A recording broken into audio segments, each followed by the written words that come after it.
Coming up on today's Airborne, SAFE tells the FAA that its SIM policy change will have a negative effect on aviation safety.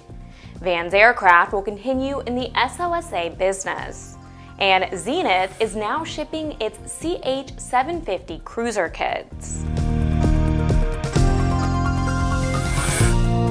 Welcome to Airborne on Aero-TV. I'm Ashley Hale.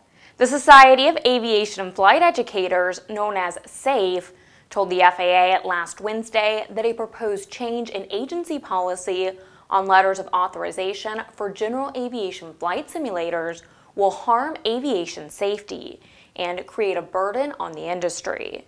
Federal aviation regulations allow a certain level of simulator training to be applied as loggable flight training for the purpose of certificates and ratings.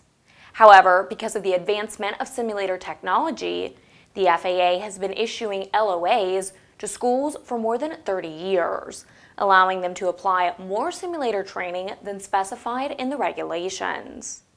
FAA's Notice of Policy change for the use of FAA-approved training devices will sunset all FAA LOAs for general aviation flight simulators as of January 1, 2015.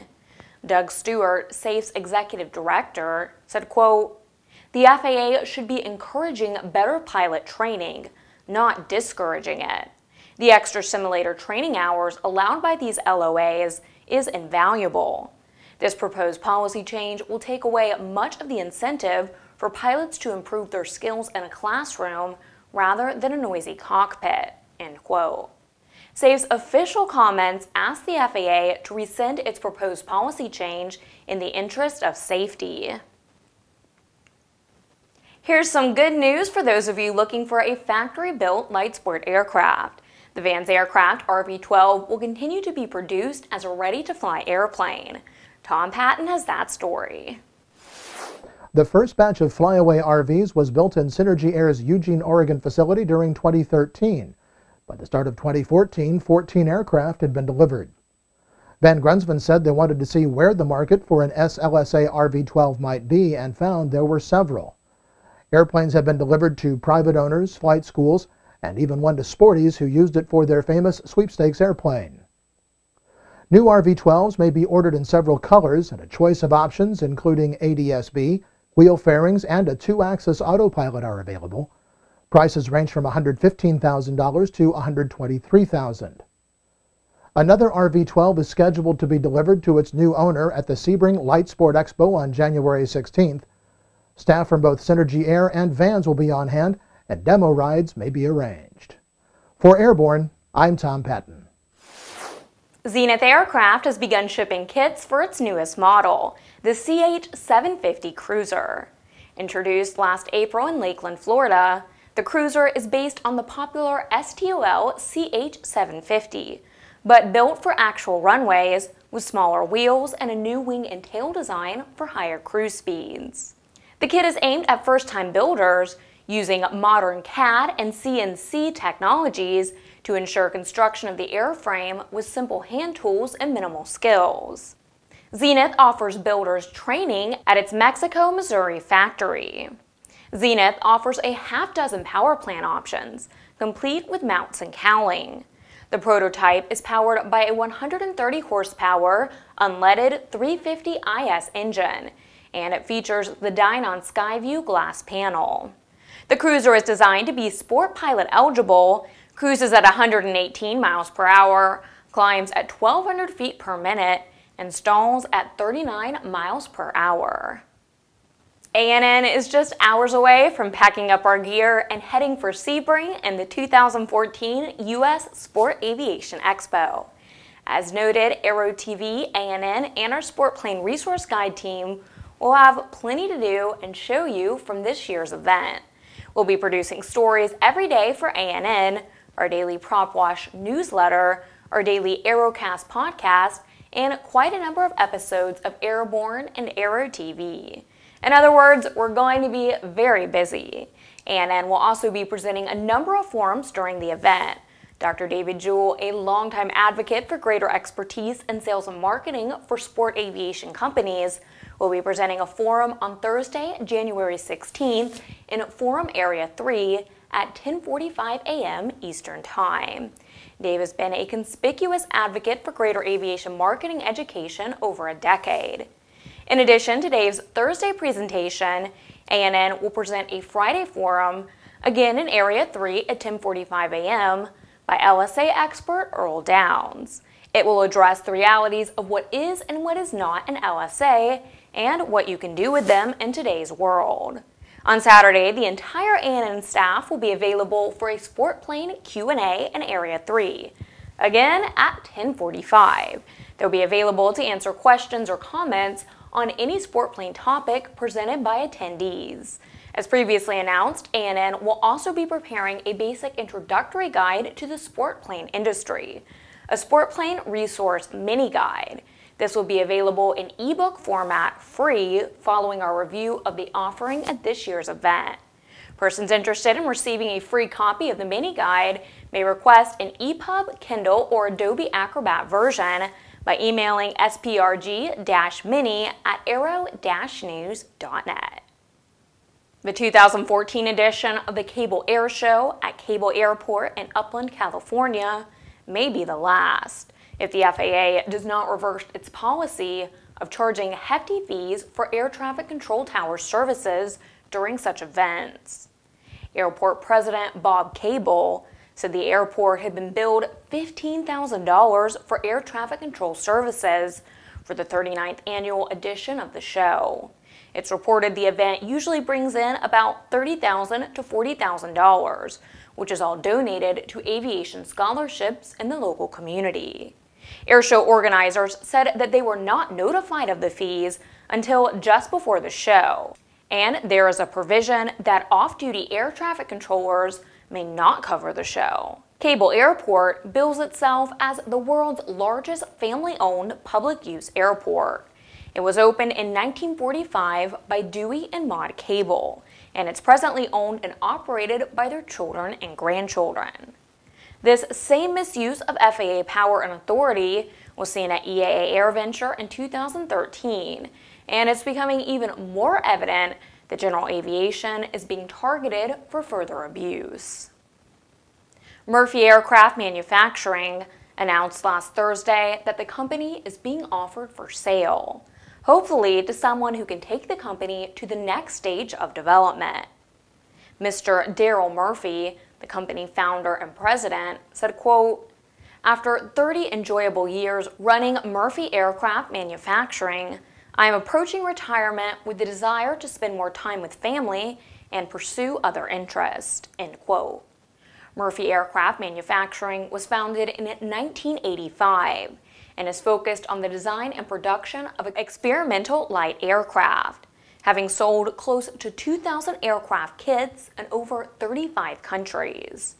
The Murphy Moose and Murphy Rebel are rugged, roomy bush aircraft offering utilitarian, high useful loads. Mr. Murphy continued, quote, "With strong signs of economic recovery in North America, the time is right for someone else to take over," end quote. Murphy Aircraft Manufacturing will continue to supply new kits and service parts throughout the changeover to new ownership and anticipated expansion. Last Friday, Virgin Galactic successfully completed the third rocket-powered supersonic flight of its passenger-carrying reusable space vehicle, Spaceship Two, known as SS-2. The White Knight II carrier aircraft lifted SS-2 to an altitude of around 46,000 feet. Upon release, SS-2's rocket motor was ignited, powering the spaceship to a planned altitude of 71,000 feet and achieving a maximum speed of 1.4 Mach. SS-2's unique feather re-entry system was also tested during the flight.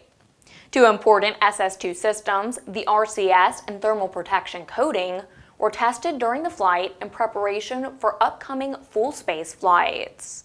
The spaceship's RCS allows the pilot to maneuver the vehicle in space. The new reflective protection coating on SS-2's inner tail boom surface is being evaluated to help maintain vehicle skin temperatures while the rocket motor is firing. All of the test objectives were successfully completed. This year marks the 40th year of flight with the commemorative Air Force's B-29 Superfortress named Fifi. The airplane was rescued and restored by the CAF in the early 1970s and has been a regular feature at airports and air shows all across the country. The B-29 squadron of the CAF was the first group to begin touring historic warbirds in 1974. Now, 40 years later, Fifi still barnstorms the country from coast to coast. To celebrate Fifi's 40th anniversary tour, the CAF B-29 and B-24 squadron have produced a limited edition Superfortress 2014 collector's calendar. These calendars are available for a donation of $50, and proceeds from the calendar will go to repair Fifi's aging engine exhaust systems. Aviation historians can acquire one of 29 of these calendars that are signed by Theodore Dutch Van Kirk, the navigator of the B-29 Enola Gay that dropped the first atomic bomb. You're watching Airborne, more in a moment. Redbird Skyport is a multifaceted aviation laboratory charged with developing innovative solutions to the issues facing the industry. It started out as a vision for a laboratory where we could objectively measure the systems and the processes that we were developing.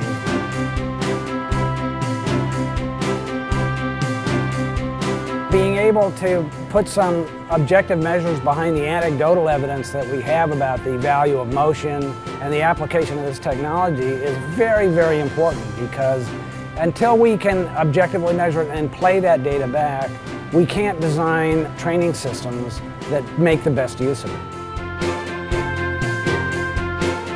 For more information about Redbird flight simulations, as well as Redbird's new Skyport, visit www.redbirdflightsimulations.com or www.redbirdskyport.com. Over the past 2 decades, no resource has compiled as much expert valued information about the sport plane world than the Sport Plane Resource Guide. Over 1,500 pages, hundreds of aircraft, dozens of how-tos and directories. All this and more will be coming to the sport aviation world soon with the new, all-electronic and updatable Sport Plane Resource Guide for your iPad, iPhone, Kindle, tablet, PC, or other electronic devices. Get your order in now. www.sportplane.com. Welcome back. If you'd like to suggest a story for Airborne, Aero-TV, our website, or podcast, drop us an email to news-spy@aero-news.net.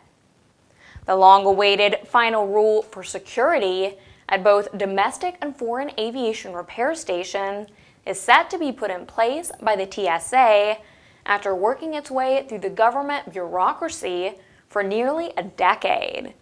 TSA has coordinated its efforts with the FAA throughout the rulemaking process to ensure that the final rule does not interfere with the FAA's ability or authority to regulate Part 145 repair station safety matters.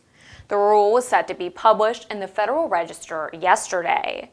The regulations codify the scope of TSA's existing inspection authority and requires repair stations certificated by the FAA to allow TSA and Department of Homeland Security officials to enter, conduct inspections, and view and copy records as needed to carry out TSA's security-related responsibilities. The regulations also require these repair stations to comply with security directives when issued by the TSA. And now it's time for our Aero video of the week.